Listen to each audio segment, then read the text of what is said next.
नमस्कार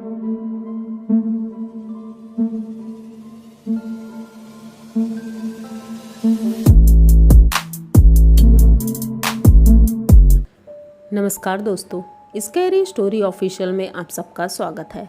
आज की कहानी की तरफ बढ़ने से पहले चैनल को सब्सक्राइब कर लीजिए और अगर कहानी अच्छी लगती है तो प्लीज़ लाइक एंड कमेंट करना मत भूलिएगा।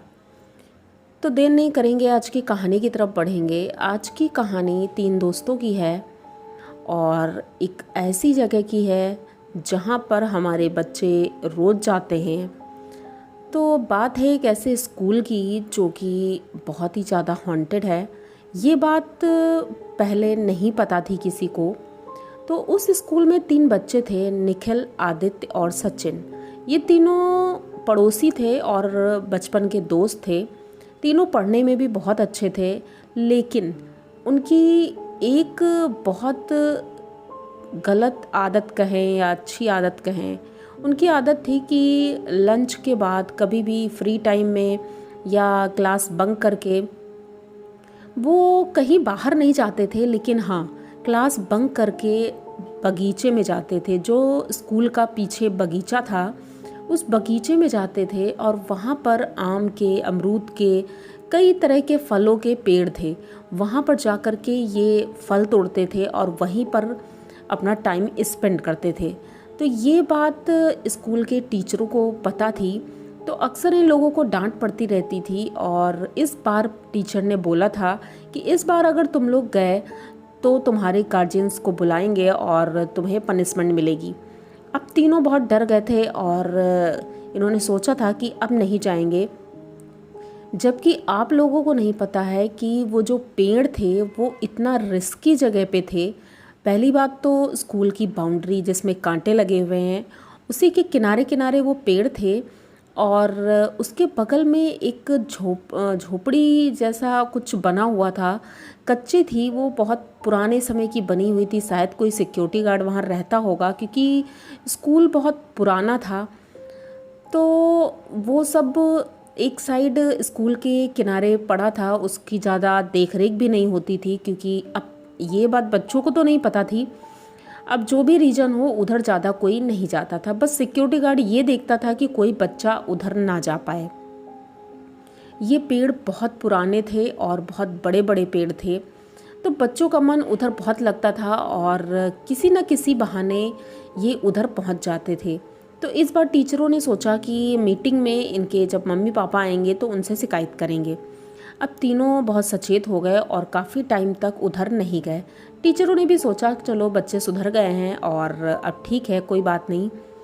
तो अब सैटरडे का दिन था, तीनों घर के बाहर खेल रहे थे और खेलते खेलते प्लान बनाते हैं कि क्यों ना हम लोग स्कूल के पीछे वाले बगीचे में चलें। इस समय वहाँ पर आम बहुत लगे हुए हैं, बड़े बड़े, तो हम लोग वहीं पर चले और आम तोड़ कर लाते हैं। तो सचिन बोलता है कि अब इतनी रात में चलेंगे तो घर में भी डांट पड़ेगी। तो निखिल बोलता है कि ठीक है, मैं अपने घर में बोल दे रहा हूँ कि मैं सचिन के घर जा रहा हूँ और वहीं पर बैठ के हम पढ़ाई करेंगे। तो आदित्य भी बोलता है कि हाँ ठीक है, यही सही रहेगा। अब दोनों जाकर अपने घर में झूठ बोलते हैं और सचिन के घर ना जाकर वो तीनों चल देते हैं स्कूल की तरफ। रात होने लगी थी, लगभग 8 बज गया था। ये दोनों नीचे खड़े हुए थे, आदित्य और निखिल। सचिन बाउंड्री के ऊपर खड़ा हो गया था और उसने निखिल को हाथ दिया कि निखिल तुम भी ऊपर आ जाओ, आदित्य नीचे रहेगा, वो देखेगा कि कोई आ ना जाए। अब तीनों की प्लानिंग बहुत अच्छी थी। तीनों आराम से वहाँ पर वो दोनों ऊपर चढ़ गए। तार थे तो इसलिए संभल कर चढ़ना था। तीनों अपना, उनका ध्यान था कि आम तोड़ने हमें, आम के पेड़ इतने बड़े बड़े हैं। अब आम तोड़ते जा रहे थे और एक दूसरे को पास करके वो आदित्य तक पहुंचा रहे थे। आदित्य नीचे खड़ा था और आदित्य एक झोले में रखता हुआ जा रहा था। बहुत मज़ा आ रहा था। ये लोग बात नहीं कर रहे थे, क्योंकि बात करेंगे तो स्कूल का सिक्योरिटी गार्ड सुन सकता है। तो बहुत धीरे धीरे ये लोग बात कर रहे थे और जैसे ही एक डाल थी पतली सी, उसको सचिन ने पकड़ रखा था और जैसे ही ये ज़्यादा लपका, ये जा करके अंदर गिर पड़ा।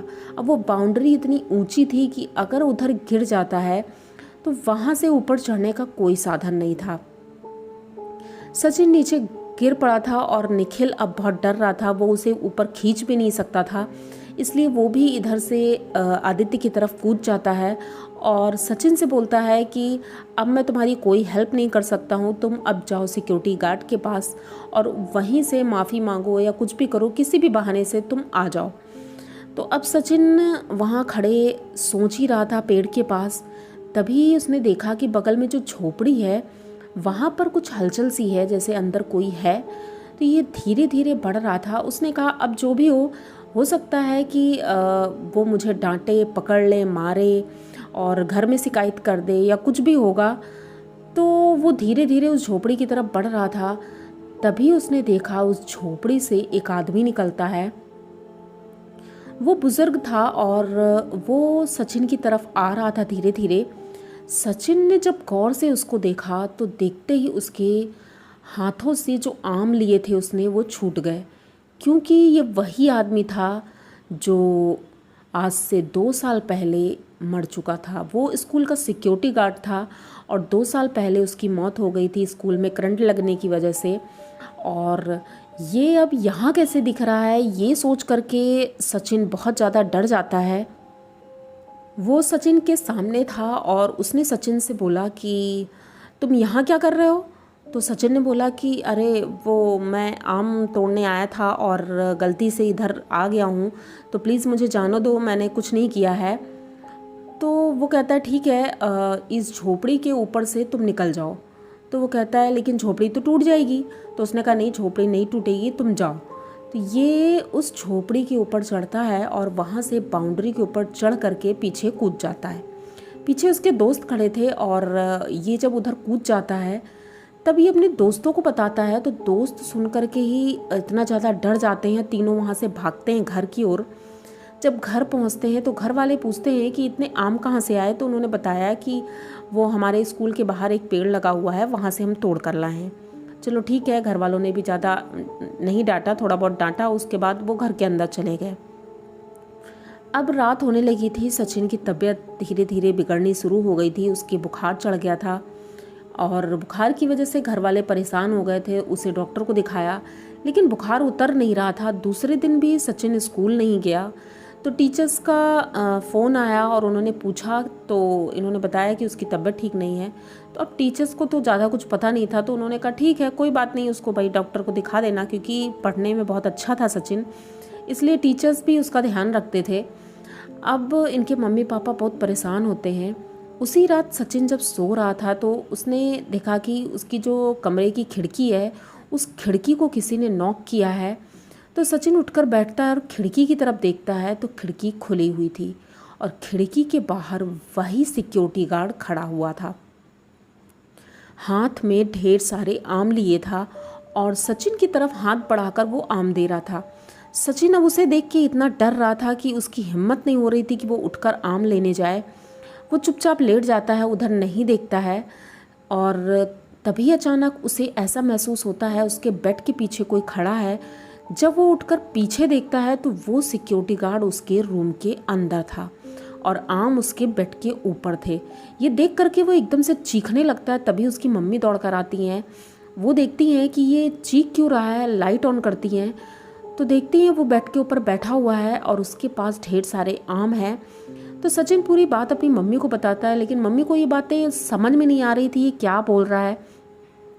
लेकिन सचिन की हालत अब धीरे धीरे और ख़राब होती जा रही थी। वो एक पागलों की तरह बिहेव करने लगा था। घर वाले सोचने लगे थे कि उसकी मानसिक स्थिति ठीक नहीं है, तो डॉक्टर्स को दिखाया लेकिन उसकी स्थिति ठीक नहीं हो रही थी। तो एक लोगों ने बताया कि पास के मंदिर के जो पुजारी हैं उनको इन सब चीज़ों का बहुत नॉलेज है, तो उन्हें दिखाया जाए। तो उसे सचिन को लेकर के उसके दोस्त और उनकी मम्मी पापा जब मंदिर जाते हैं तो पुजारी जी बताते हैं कि ये उस स्कूल का सिक्योरिटी गार्ड है जो इसके पीछे लग गया है और शायद वो इसको पसंद करता है, इस बच्चे को, इसीलिए इसके साथ ही है वो। तो इसे तो इससे दूर करना पड़ेगा, नहीं तो सचिन की हालत और ख़राब हो जाएगी।